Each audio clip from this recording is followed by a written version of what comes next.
وہ سیدوں کی بڑی عزت کرتے ہیں سندھ کے اندر.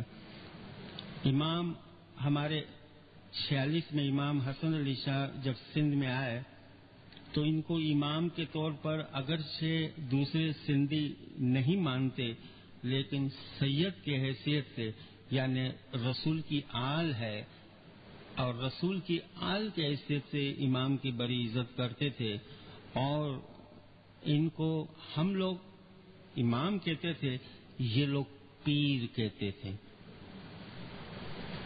میر شیر محمد خان 23 مارچ کو جب مولا کے گھر کے اوپر حملہ کیا تو تقریباً کہتے ہیں 23 لاکھ روپے کیش اور اشرفیاں تھی وہ لوٹ کر چلا گیا مولا کے گھر سے. سندھ کے لوگوں کو جب یہ پتہ چلا بڑے حیران ہو گئے.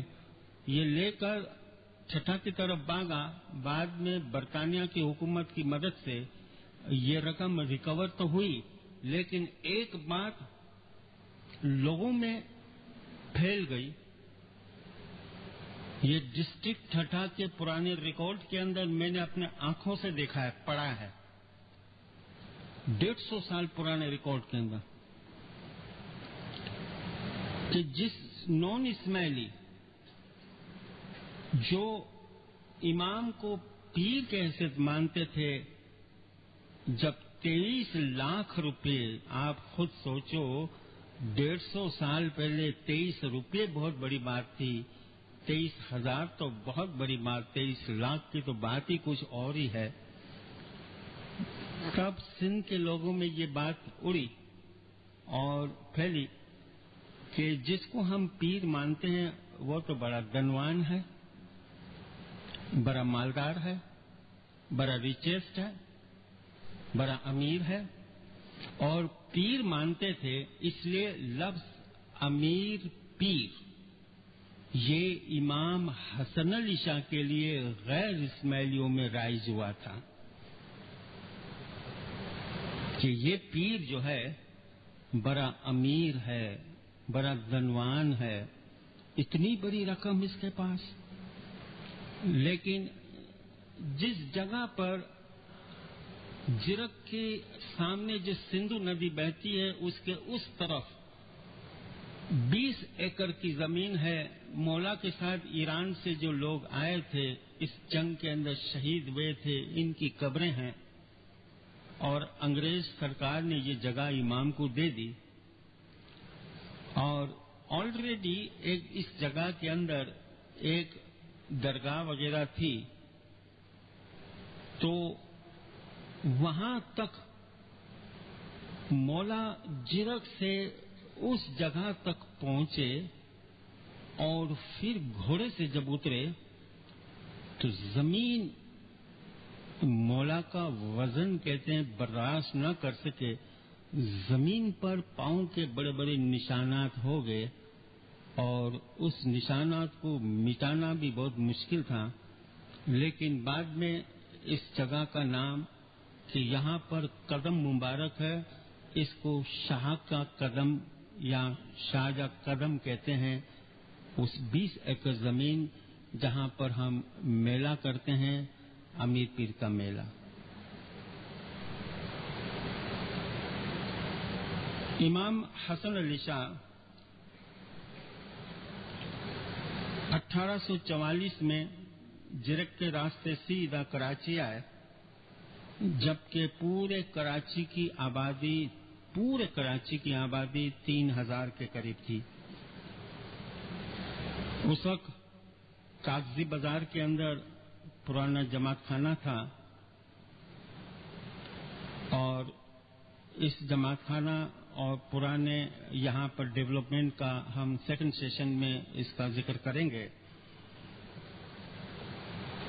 کراچی کے دیدار دینے کے بعد اپنی زندگی میں پہلے مرتبہ دریائی مسافری کی اور کشتی کے ذریعے مانڈوی کے راستے کچھ پہنچے اور کچھ پہنچے سن 1845 میں. کچھ پولیٹیکل ریزن کی وجہ سے امام کچھ سے بمبے تو گئے لیکن بمبے سے امام کو بمبے سے